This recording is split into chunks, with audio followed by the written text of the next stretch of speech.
Bicolandia! At magandang umaga, Pilipinas! Welcome sa panigbago na namang makabuluhang episode ng DSWD 5. Ito ang inyong tahanan para sa mahalagang impormasyon, mga balita at talakayan na naglalayong palakasin ang bawat pamilyang Bicolano. Napapanood niyo po kami ngayon sa DSWD Field Office 5 Bicol Region Facebook page. Ang programang ito ay tatalakayin ang iba't ibang programa at serbisyo ng Department of Social Welfare and Development o DSWD. Ako po si Leslie M. Benbing, Information Officer 2 ng Assistance to Individuals in Crisis Situation o AICS at mula sa Social Marketing Unit. At makakatambal ko ngayong araw ang kapwa ko Angel in Red Vest na si Sir Kevin. Magandang umaga, Sir! Magandang umaga rin, Ma'am Les, at magandang araw po sa mga sumusubaybay sa ating programa, ang DSWD 5. Live pa rin tayo sa DSWD Field Office 5 Bicol Region Facebook page. Ako nga po pala, si Mark Kevin Abilita, Project Development Officer 2 mula sa Social Marketing Unit. Ang programang ito ay hatid sa inyo ng DSWD Social Marketing Unit sa pamumuno po ni Ms. Mary Giselle B. Mesa at sa pamumuno ng aming Regional Director na si Norman S. Lario. Ayan, Sir Kevs, araw na naman ng Martes, DSWD 5 day na ulit. Kaya paniguradong siksik, liglig at umaapaw na naman tayo sa kaalaman. Lalong-lalo na patungkol sa topic natin ngayon sa ating episode na National HIV Prevention Month. Tama ka, Ma'am Les. At maliban sa impormasyon, ay maghahatid din ho tayo ng saya at sa ating maswerteng active viewers dahil dalawa ang maaaring makatanggap po ng 100 peso load o GCash kapag nasagot nila ng tama ang ating question of the day. Kailangan lamang nilang manood at makinig ng maigi sa ating talakayan mula sa umpisa hanggang sa dulo upang makuha ang tamang sagot. Yan, at syempre pag-uusapan natin yan kasama ang ating special guest ngayong araw. Pero bago ko ipakilala kung sino siya, babasahin ko na ang ating question of the day. Ito na, makinig kayo. Ito ang ating question of the day. Ano ang ibig sabihin ng acronym na HIV? Uulitin ko, ano ang ibig sabihin ng acronym na HIV? Ayan, para sa ating mga viewers, i-type lamang ang inyong kasagutan sa mismong comment section ng video na ito.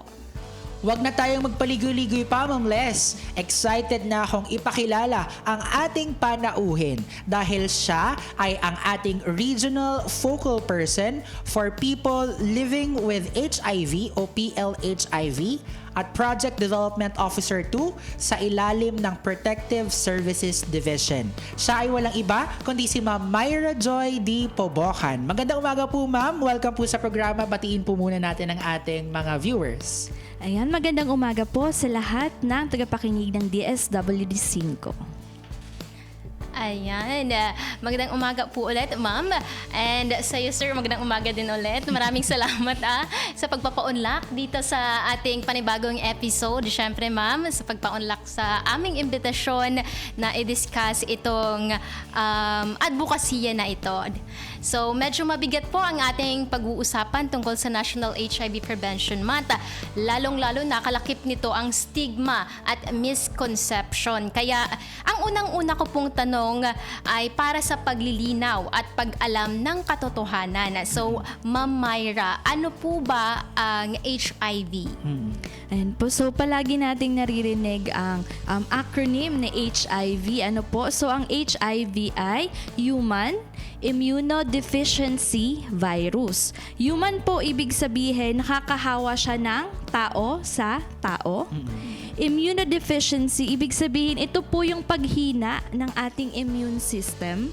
At virus, ibig sabihin, ang HIV ay isang virus. So, ibig sabihin po, ang HIV ay uri ng mikrobyo na nakakapasok sa ating katawan at mayroon siyang tendency po o kaya naman kapag siya ay nakapasok sa ating katawan ay may kakayahang atakihin ang ating immune system at manghina ang ating katawan. So, yun po ang ibig sabihin ng HIV at maaaring epekto sa atin kapag tayo ay nagkaroon ng ganitong virus. Ayan, clear po sa atin kung ano ang ibig sabihin ng HIV o Human Immunodeficiency Virus. Ayan, Ma'am Myra, isingit ko na din po yung next question natin po. No? Ano naman po ang mangyayari kapag nagkaroon po o magkaroon ng HIV ang isang tao?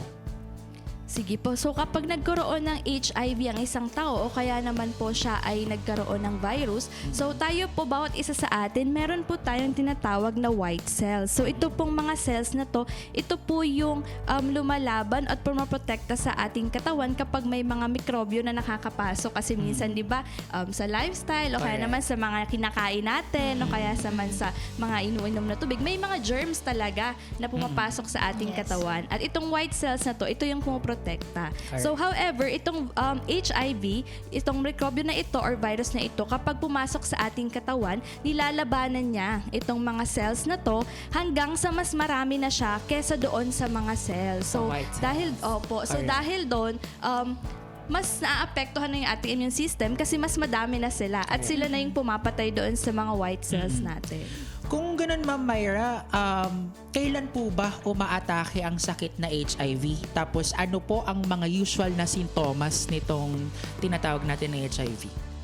Sige po. So, ang HIV po, kapag pumasok siya sa ating katawan, hindi siya agad-agad natin nadidetect kasi asymptomatic po ang virus na ito. Ibig sabihin, wala siyang sintomas kahit may virus ka na sa iyong katawan. So, halimbawa, may pumasok na virus sa iyong katawan at naisipan mo na ako ay mag-undergo ng test, HIV test.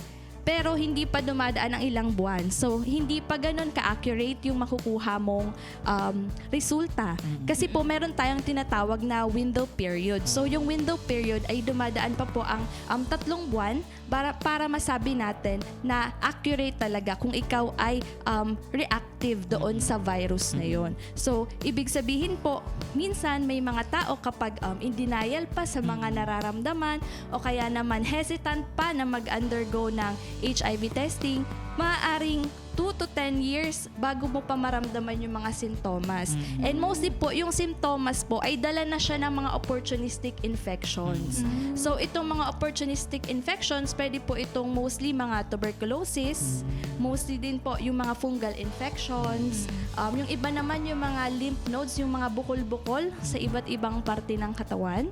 And meron din po tayo yung Kaposi sarcoma. Ito po yung mostly is mga skin diseases. So ito po yung mga opportunistic infections na mas nauuna pa minsan na ma-find out kesa doon sa HIV. Kasi ito yung mga opportunistic infections na tangible o kaya naman nararamdaman. Correct. Kasi po yung HIV is asymptomatic siya. Wala ka talagang mararamdaman na yung virus ay nasa katawan mo na. And mostly po, yung iba kapag in denial pa po or ayaw pa pong mag-undergo ng testing, at times, nalalaman po nila na sila ay may HIV pero ang stage na po is AIDS na. Correct. Severe na kumbaga. Severe ma'am, no? na, opo.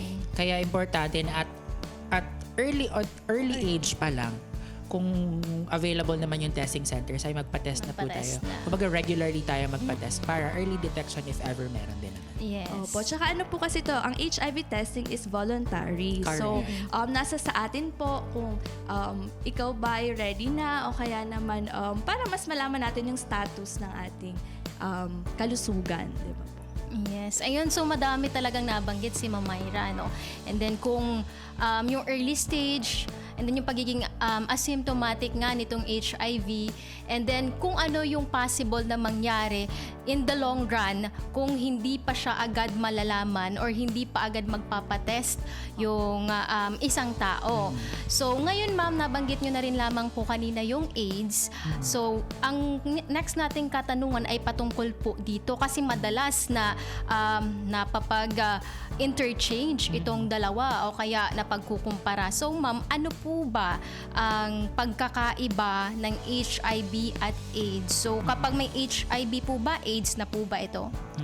Sige po. So, ito po is kalinawan na din sa bawat isa, di ba po? So, minsan kasi yung sabi nga ni Ma'am Leslie, no, na siya ay may HIV at AIDS. So, hindi po ibig sabihin na may HIV ang isang tao ay AIDS na po yun. So, tulad ng nabanggit kanina, yung AIDS, ito na po yung severe status ng isang taong may HIV dahil it's either hindi po siya nag-undergo ng treatment o kaya naman po, dahil nga po hindi naya siya, asymptomatic, wala siyang nararamdaman, hindi po siya nag-undergo ng testing, hindi siya nag-enroll sa treatment hubs or hindi po siya nagpapagamot. So yung AIDS po, ito po ay acquired immunodeficiency syndrome. So syndrome na po siya.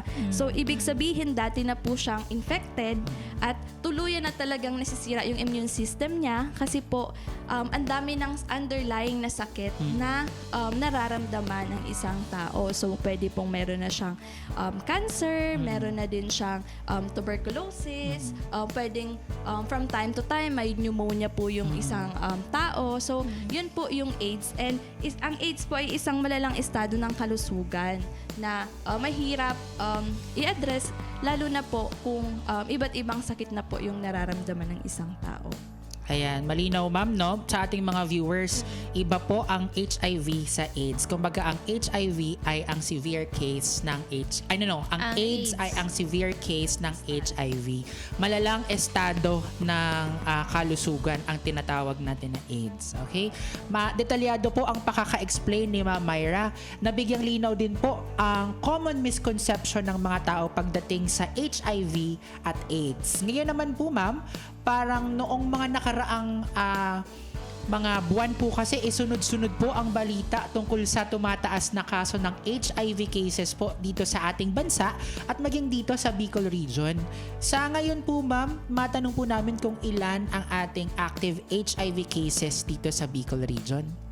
Sige po. So, sa Bicol region, dito po sa binigay po ng HIV or AIDS and ART surveillance ng of the Philippines report, galing po siya sa DOH Epidemiology Bureau. So dito po sir, captured po niya is yung buong Pilipinas. Okay. Opo. So dito po kasi sa first quarter po ng taon na to, capturing January to March, meron na pong newly diagnosed or reported cases na nasa 5,101.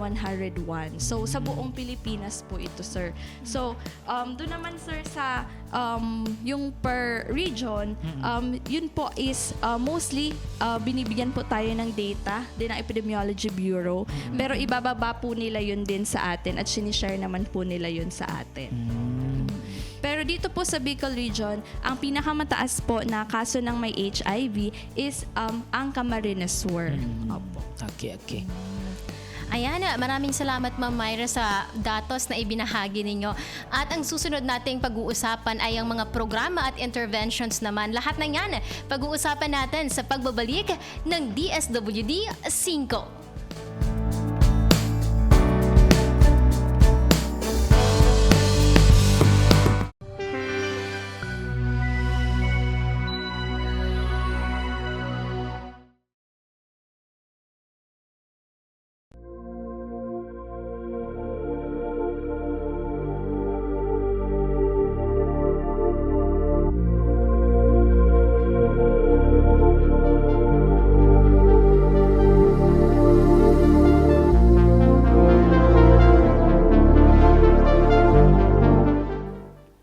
Si Catherine Pinoy Serrano, 45 years old and taga Santa Elena, Buhi, Camarines Sur po.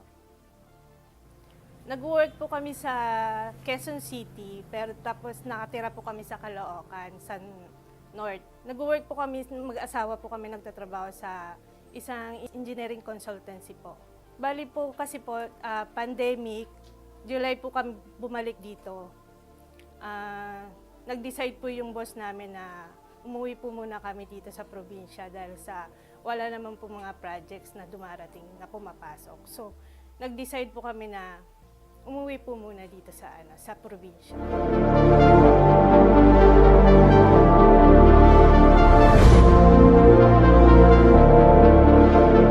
Nagpapasalamat po kami sa Balik Probinsya program na nabigyan po kami kami na pagkakataon na makapag-umpisa dito sa probinsya na sa pagninegosyo. Tapos marami siyempre, hindi lang yung pera, hindi lang sa puhunan yung naibigay sa amin. Siyempre marami rin pong mga learnings na kagaya ng mga seminars po. Tapos yung mga programa po ng iba pang department na na-avail po namin.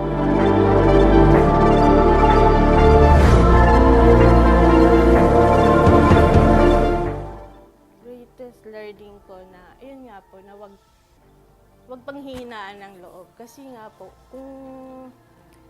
kung ano po yung passion nyo, kung ano po yung gusto nyo talagang gawin, sundin nyo po yung loob nyo. Wag nyo po yung makikinig ka sa ibang tao na yung sisiraan ka, yung panghihinaan ka ng loob. Yung, kung ano po yung passion nyo, gawin nyo po para balang araw din daw po makikita mo din daw po natin yung kung ano yung success lang. Yung bunga nung pinagpaguran po natin.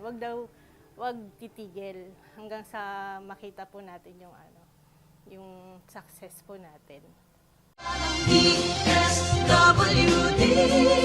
katuwang ang mga kapuspala.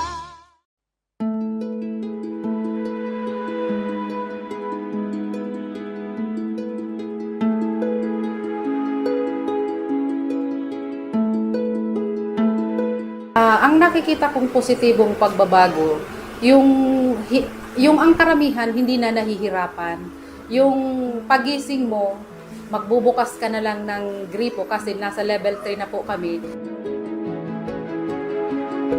Maihahambing ko ito sa isang hagdan kasi nagsimula kami sa wala.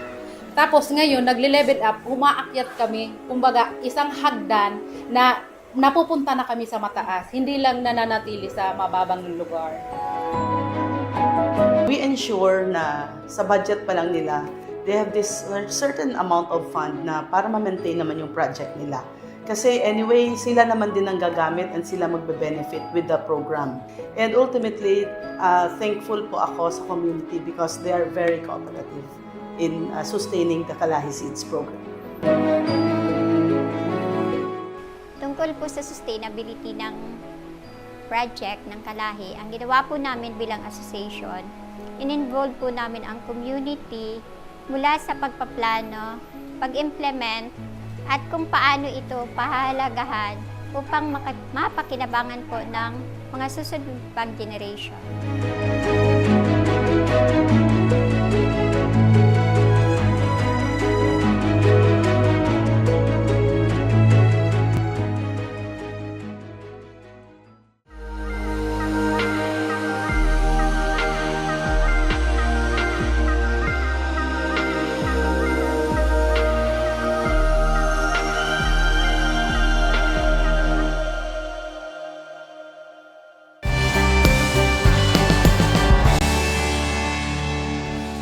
At nagbabalik ang DSWD 5. Ayan, bago tayo tumungo sa ating next part ng programa, baka po meron po kayo, Ma'am Myra, na gustong batiin sa ating audience. Ayan, sige po, binabati ko po yung mga taga DSWD Buraguis, lalo na yung mga taga Protective Services Division. Hello po sa inyo. Ayan, ikaw, Ma'am Les, baka may gusto rin ho kayong batiin. Okay, siguro babatian ko na rin yung mga kasamahan ko dyan sa third floor, Pacific Mall, and of course, dyan na din sa Suad Albay. So, hello sa mga kasamahan ko dyan, si Crisis Intervention Section. Ayan, at binabati rin po natin ang lahat ng mga empleyado ng Department of Social Welfare and Development, Field Office 5. Mabuhay po kayong lahat. Ayan, paalala lamang po sa ating mga manonood, mayroon po tayong ipapamigay na 100 Gcash o load sa makakasagot sa ating question of the day. At ang ating question of the day po ay, ano ang ibig sabihin ng acronym na HIV? Ano ang ibig sabihin ng acronym na HIV? Ayan, tuloy-tuloy lamang po tayo sa ating mga malalaman na information po ngayong araw. Syempre, kasama pa rin po natin dito si Ma'am Myra, ang ating Regional Focal for PLHIV program. Ma'am, kung kanina po nakapagbigay na po tayo ng datos, ngayon naman po, ano po ba ang mga programa at hakbang na ginagawa po ng gobyerno ukol po dito? At sa atin po sa DSWD, ano naman po ang mga programa para sa mga people living with HIV? Ayan, sige po. So dito po sa atin sa DSWD, meron po tayong programa na nakaangkla mula sa DSWD Administrative Order Number 4 Series of 2013. Ito po ay pinamagatang Psychosocial Care and Support Interventions for Persons Living with HIV and their affected families. So ito pong programang ito ay mandato po mula sa Republic Act 8504, yung the Philippine AIDS Prevention and Control Act of 1998 na sinusuga naman po ng Republic Act 11166 or yung tinatawag po nating Philippine HIV and AIDS Policy Act of 2018. Yes, ayan ma'am. So, pagdating naman po ma'am sa taon-taon, kasi taon-taon naman po sinusulong natin itong National HIV Prevention Month or yung NHPM. So, ano po ba ma'am ang mandato ng DSWD dito? Ayan. Pagdating naman po sa programa at mandato po mula sa nasabi nating mga Republic Act kanina. So, doon po sa Republic Act 11166 or yung the Philippine HIV and AIDS Policy Act of 2018, meron pong tatlong mandato si DSWD. So, una po is yung access to ART and other medications ng ating mga persons living with HIV. So, ibig sabihin po nito, katuwang ang ibang ahensya, si DSWD po ay nagbibigay ng augmentation support sa ating mga indigent persons living with HIV through financial assistance. So, dito po yung mga baseline laboratories o kaya naman yung mga gamot pa po nila or other medications na hindi po nila na-avail sa OHAT package or sa other services sa kanilang treatment hubs ay nagpo-provide po ng augmentation support si DSWD. So, yun po yung una. So, pangalawa naman po is meron po tayong mandato na magkaroon ng economic empowerment yung ating mga PLHIVs. Kaya naman po, sa ating mga kliyente, mostly po yung iba, especially yung mga interested, nire-refer po natin sila sa ibang programa ni DSWD na nag-a-adhere tayo sa guidelines nung specific program na yon, especially yung Sustainable Livelihood Program. Kung halimbawa interested po yung ating mga kliyente is nakikipag-ugnayan tayo doon sa ibang programa at nag-conduct po tayo ng referral sa kanila. Nice. And then, pangatlo po na mandato natin is yung care and support services na gusto natin, holistic po yung nabibigay nating intervention sa ating mga PLHIVs katuwang ng iba't ibang agency.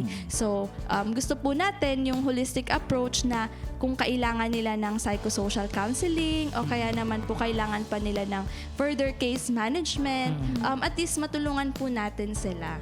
Diba po? At maging makatuwang natin yung mga kasamahan nila, especially yung family environment, yung community, na ma-uphold and ma-prevent na natin and maalis na natin yung stigma and discrimination sa kanila. Ayan, malinaw ma'am na tayo po sa gobyerno, meron po tayong ginagawang aksyon, meron po tayong mga inilalaang programa para sa ating mga kliyente, para sa PLHIV.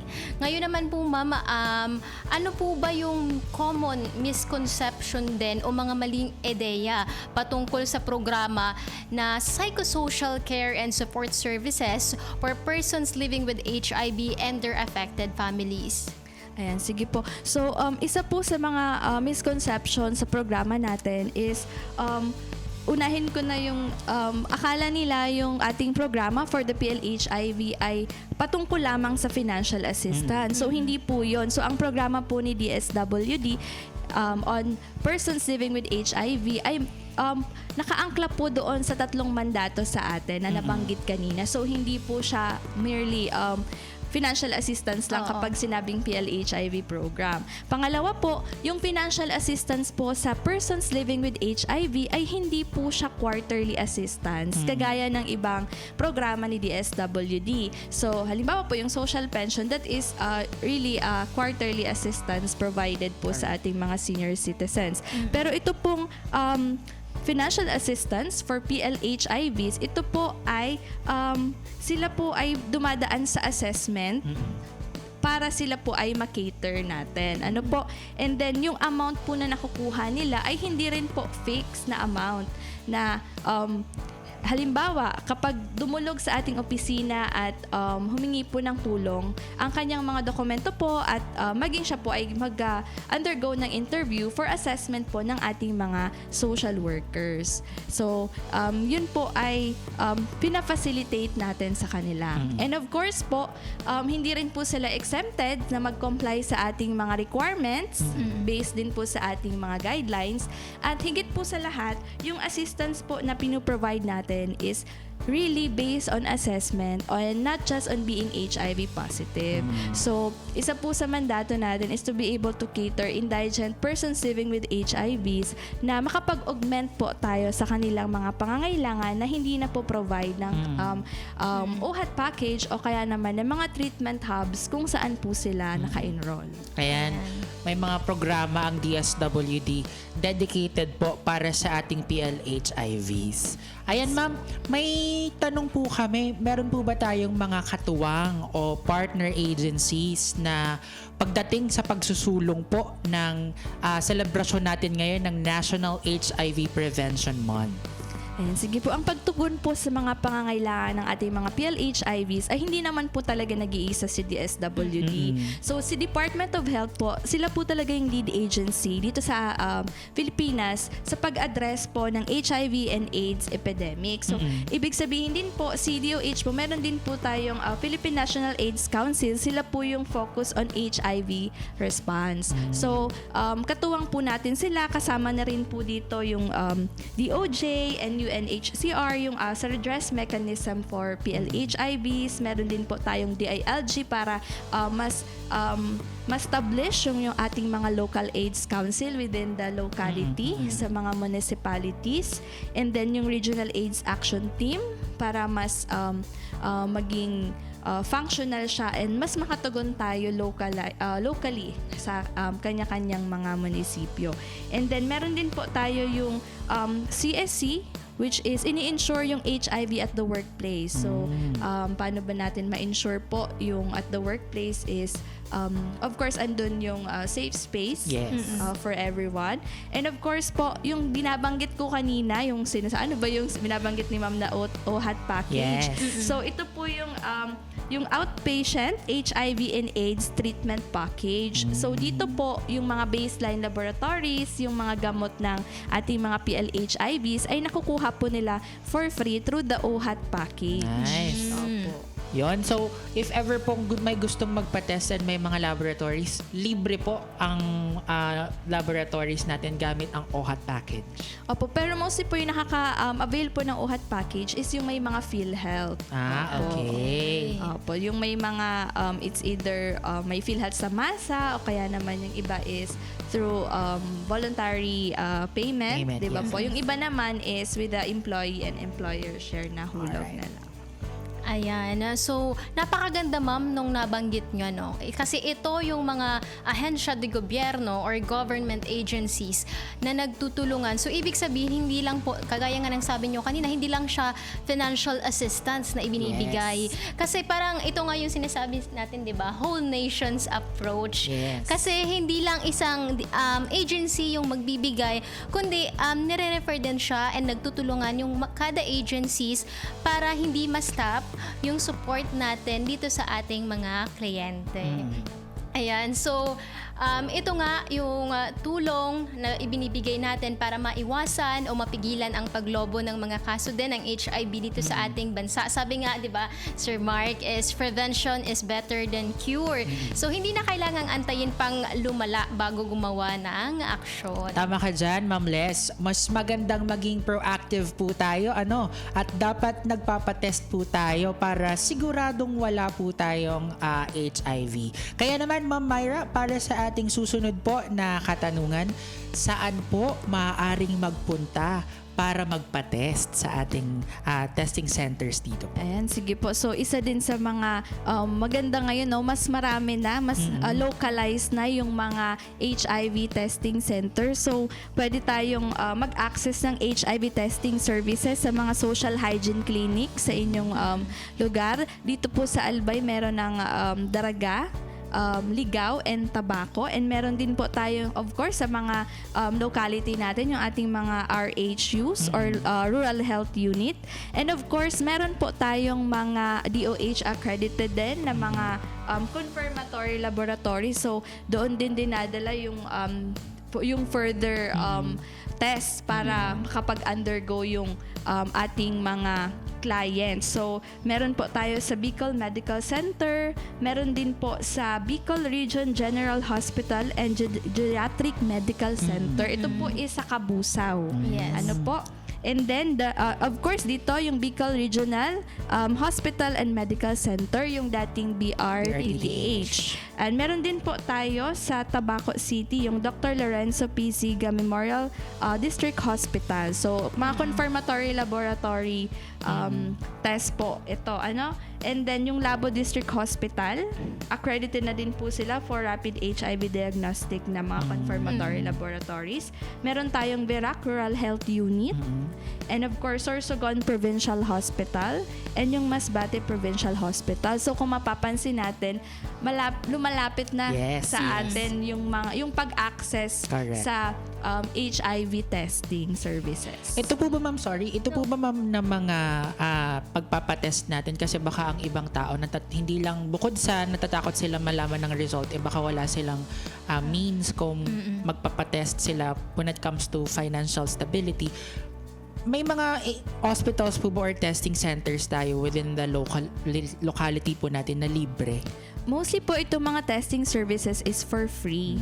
So, yun nga lang po, ang HIV testing is voluntary testing. So, wala pong pwedeng magsabi sa'yo na iti-test kita. Correct. Diba? Voluntarily po yan na kayo po talaga yung magsasabi sa sarili niyo na I'm ready Correct. na magpa-test. So, mostly naman po before the HIV testing, may HIV counseling. May mga HIV counselors tayo na train po sila doon sa mga accredited na mga testing center services para mag-conduct po sa inyo ng ganong mga counseling session. Ayan. So siguro idagdag ko na din, ma'am, kasi aside doon sa takot nila sa possible na resulta and aside din doon sa financial constraint na iniisip nila, siguro, ma'am, sa confidentiality na lang din. So dito po ba sa mga hospital na to, may assure po ba na confidential talaga or safe yung privacy ng isang kliyente na, for example, ready na siya. Tapos, papaano natin siya i-assure na walang ibang makakaalam? So, confidential po ba yung yung mga resulta o yung pagpapatest? Sige po. So, tulad po ng nabanggit natin kanina, lahat naman po ng ating mga mag-facilitate nung HIV testing are trained. So, part of the training also is to ensure confidentiality. And of course, if ever reactive yung result, of course, in-explain naman po sa mga client kung ano yung pagdadaanan na proseso. Di ba po? And of course, with consent ng client is i-refer na sila. Kasi once po na sila po ay mag-reactive or mag-positive dun sa testing, of course, may recommended o kaya naman may ilalatag po na mga available treatment hubs yung specific na confirmatory lab or yung hygiene clinic para sa kanila. And of course, self-determination ng client kung saan po niya gustong mag-enroll na treatment hub. Correct. Ayan. So, sa ating mga viewers ngayong araw, in case man na tingin nyo is gusto nyong magpa-test pero nagdadalawang isip pa kayo. So malinaw po yung napag-usapan natin ngayon. So meron po tayong mga testing centers na libre. So hindi na tayo masyadong mamomroblema pagdating sa financial. And also confidential naman po siya. So guaranteed naman po na safe ang inyong personal information and private information. Maraming salamat po Ma'am Myra, no? So mayroon pa po tayong natitirang ilang mga katanungan pero sasagutin natin yan sa pagbabalik ng DSWD 5.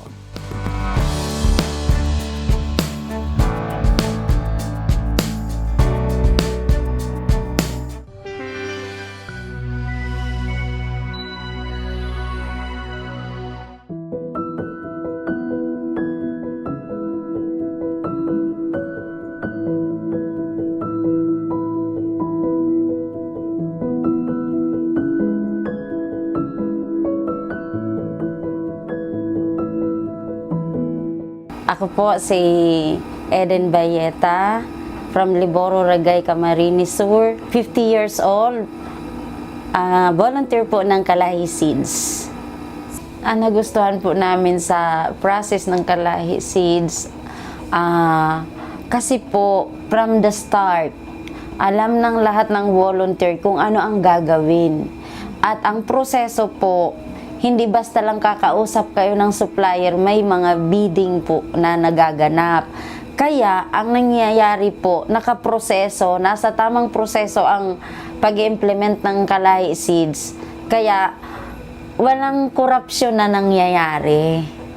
At kitang-kita, may transparency po ang implementation. Kaya, yun po ang nagustuhan namin. Ako po si Punong Barangay Alan A. Angeles, 57 taong gulang, dito po sa Barangay Liboro, Ragay, Camarines Sur. Tao mismo ang tinulungan ni Kalahi na magpatakbo ng proyekto. Yun po napaka-importante doon para malaman nila, maintindihan nila at mahalin yung proyekto na hindi lang, di ba, sa atin, para bang kung hindi sa Kalahi, bahala na. Eto, isa sa namin na itong Kalahi na to, nagawa to, kasali ako dyan. Parang legasya na rin ng tao. Na kung hindi ako tumulong dyan, wala yan. Kaya mamahalin ko itong project na ito. Dahil tayo ang nagpalakad noon. Natututo ang tao paano mag-budget, paano palalakarin yung proyekto, paano gagawin. Yung po ang pinaka maganda po ron.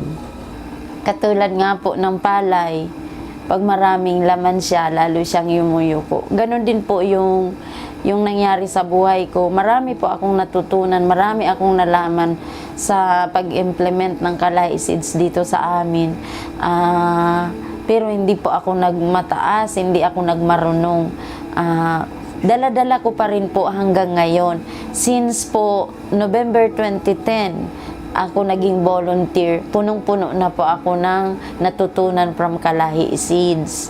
Kaya sana po magtagal pa ang Kalahi Seeds. Marami pa kayong maibigay sa amin para ang community po maging maunlad. DSWD, katuwang ang mga kapuspala. Social welfare is very important, but equally as important will be the development programs of the department. 4Ps beneficiaries are graduating. We want to make sure that they don't slip back to poverty. That's why we want to strengthen our Sustainable Livelihood Program. We want to make sure that these SLPs are really sustainable in nature and not one-shot deals.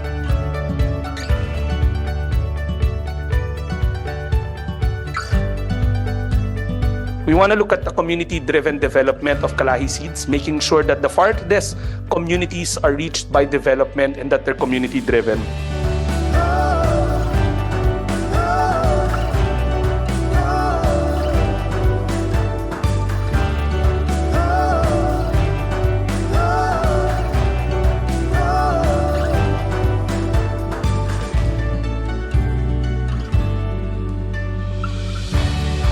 We want to work into strengthening the social protection side of our residential care centers by making sure that our social workers are capacity built. We want to make sure that when we do get clients in our care facilities, that we assess them right, we intervene right, and that we provide the necessary exit mechanism so that they can be mainstreamed back into society and they can be productive members of society. We have 76 residential care facilities with varying mandates. Some of them are for senior citizens, some of them for abandoned children.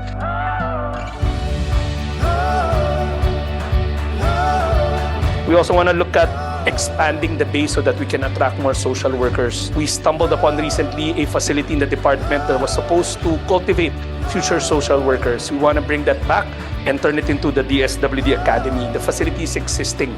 We just have to breathe in content into it. We also want to bring back dignity in getting social welfare. We streamline the requirements and that we go digital. We are talking about chatbots so that people have access to the requirements even before they get to the department. Coming up with portals where people can upload the requirements and digital forms of disbursement of cash.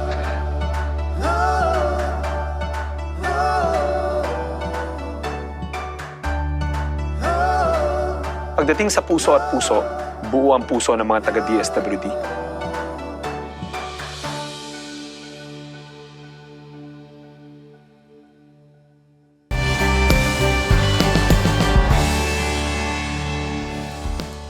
Nagbabalik ang DSWD 5.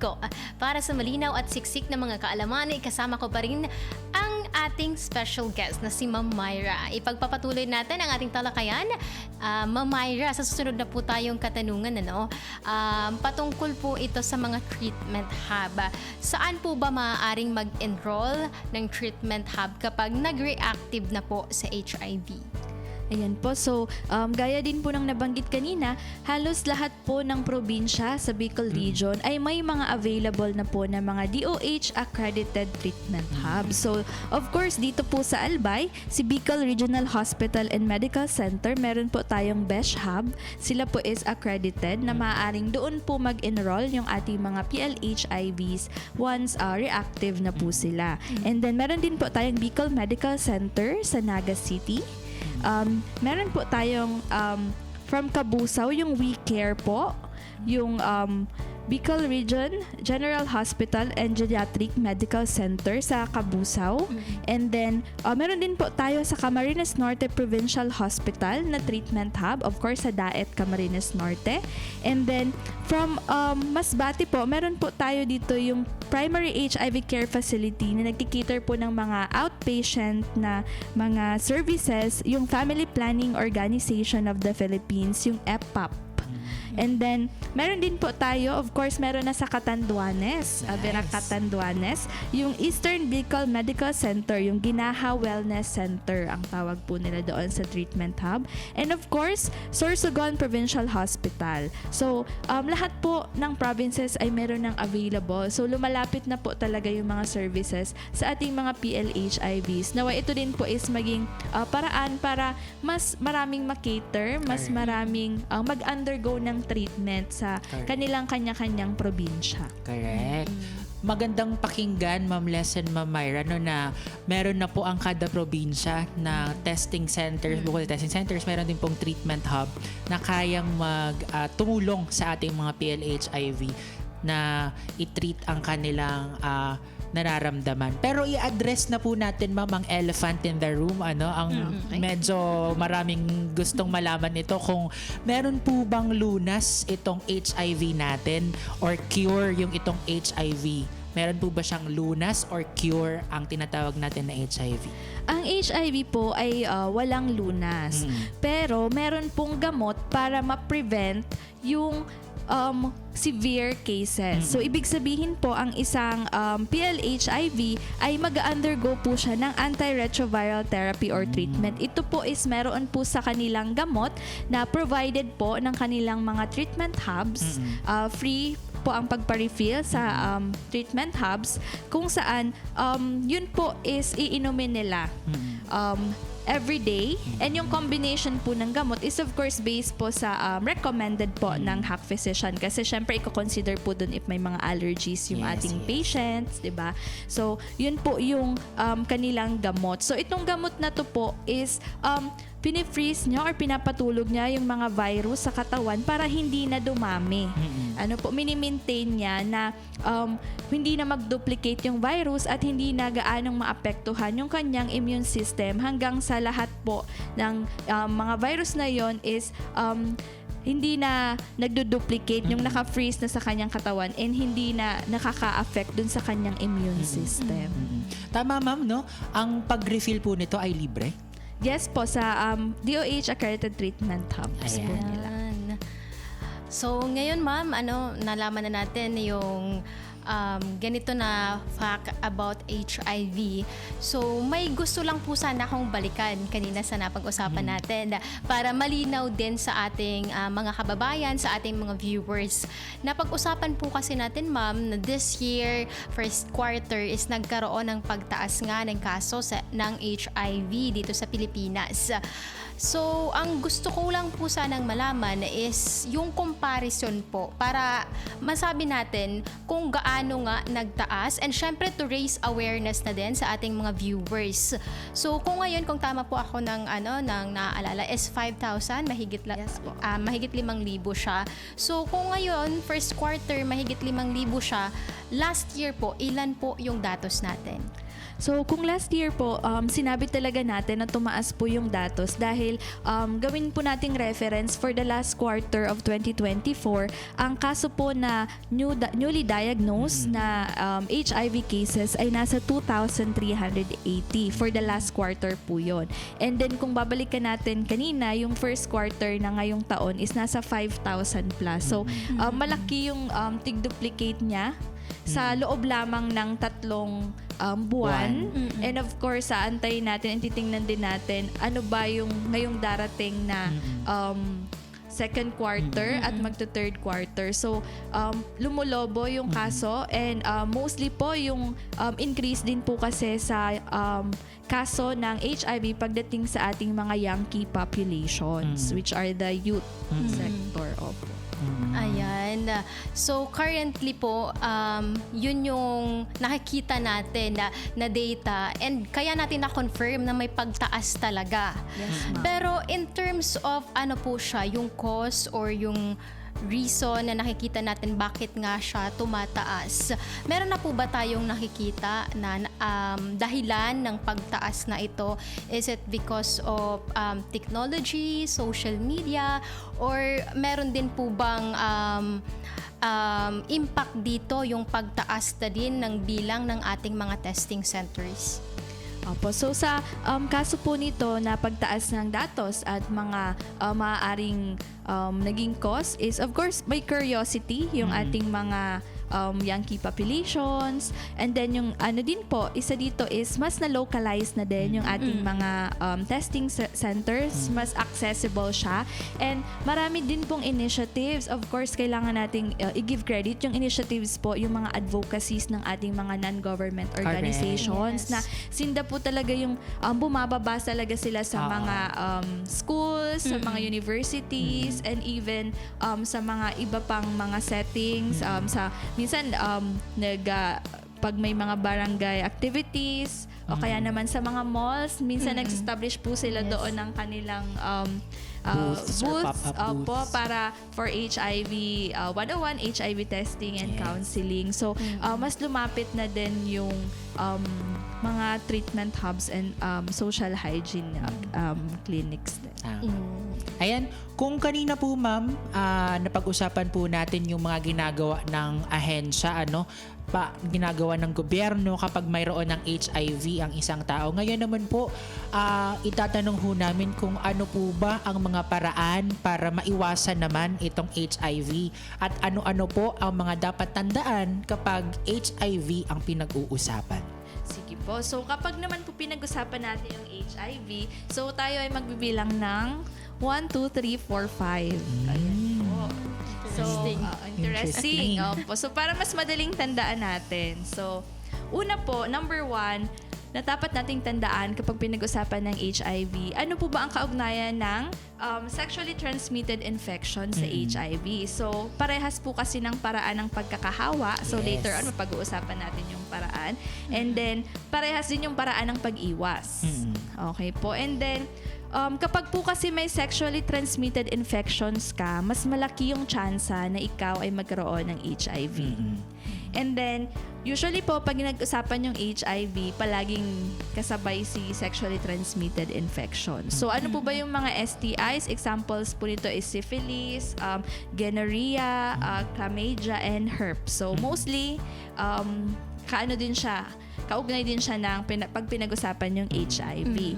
So, another po na number 1 is kaugnay po ng HIV is yung TB, yung tuberculosis. So, mostly po, dito sa Pilipinas, ang pinakamadalas na opportunistic infection na meron ng isang PLHIV-ITB. So, mostly nga, kapag may TB sila, later on na nafa-find out yung HIV, palaging nauuna yung TB.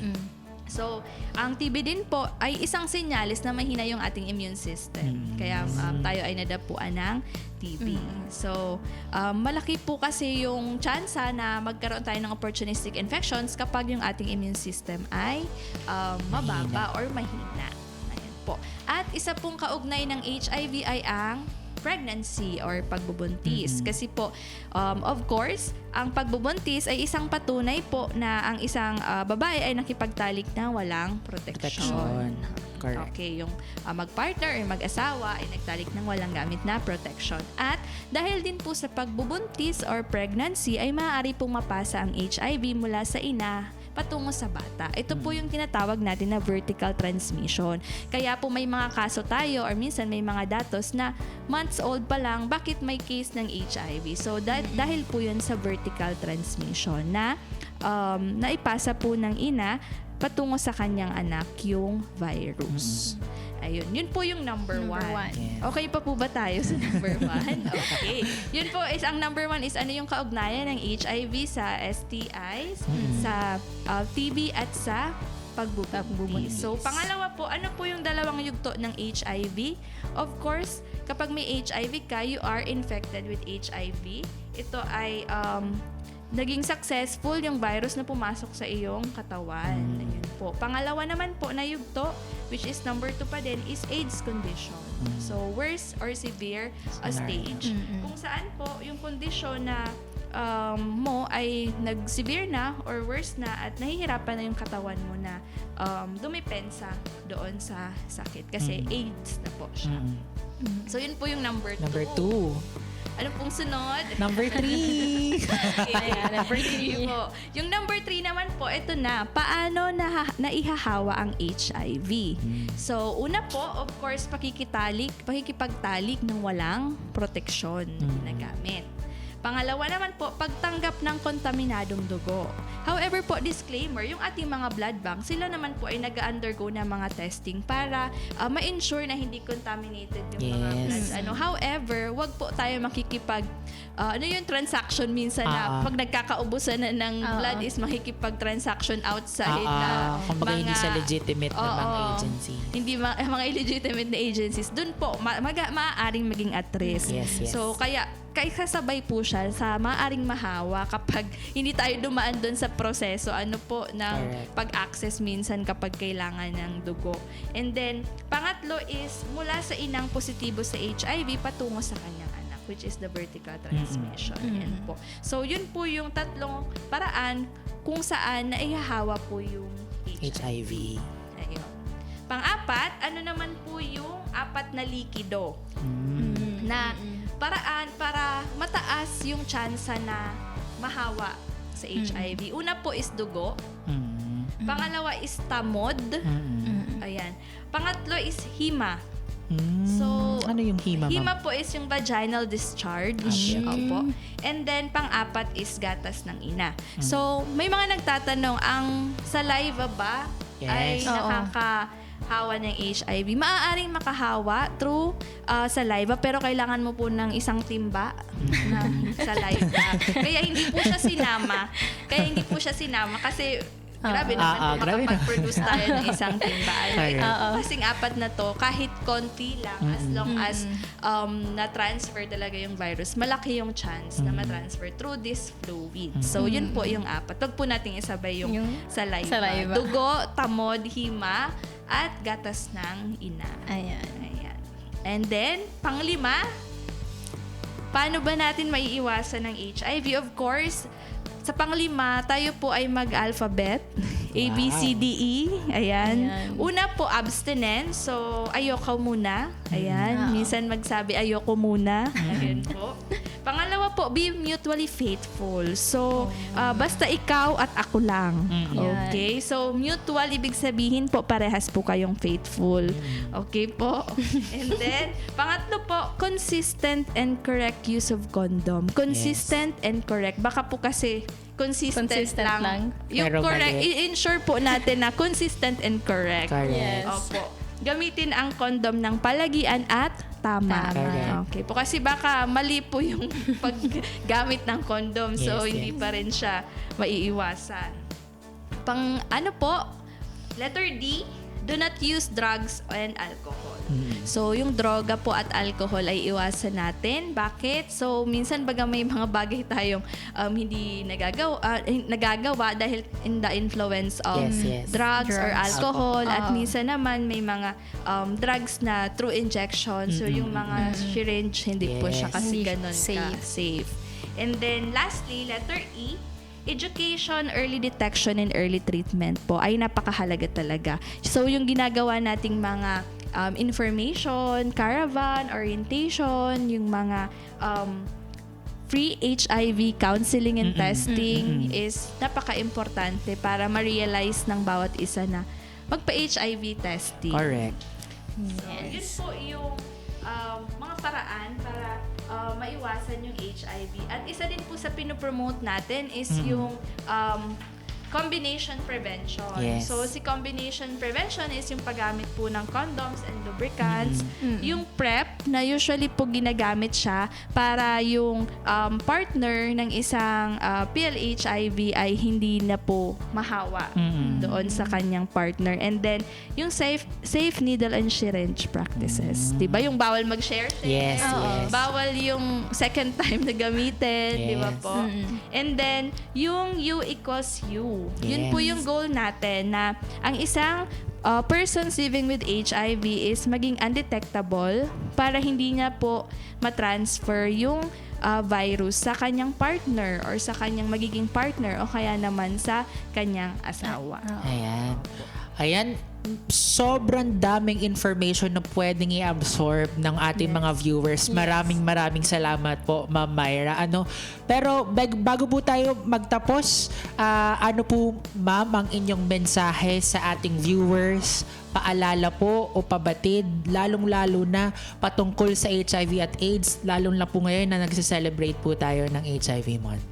Ayan, sige po. So, iiwanan ko po yung katagang until a cure is found, the only effective prevention is not to allow the virus to enter the body. So, kaya po, tandaan natin yung sinabi natin na ABCDE, paano maiiwasan ng HIV, yung combination prevention. At of course po, wag tayong matakot and alisin na po natin yung stigma and discrimination. So, tayo po ay mag-undergo ng voluntary counseling and HIV testing para masiguro ang magandang kalusugan ng bawat isa. Ayan, thank you so much po, Ma'am. Napakaraming impormasyon na ibinahagi nyo ngayong araw sa ating episode. At sa ating mga viewers, naway marami po kayong napulot na kaalaman sa episode na ito. At syempre para sa ating load o Gcash promo na ibibigay sa dalawang may tamang sagot sa ating question of the day, abangan nyo na lamang po sa inyong mga messenger account dahil iko-contact na lamang po kayo ng aming team. At syempre, i-announce po natin ang tamang sagot sa ating question of the day na ano ang ibig sabihin ng acronyms na HIV.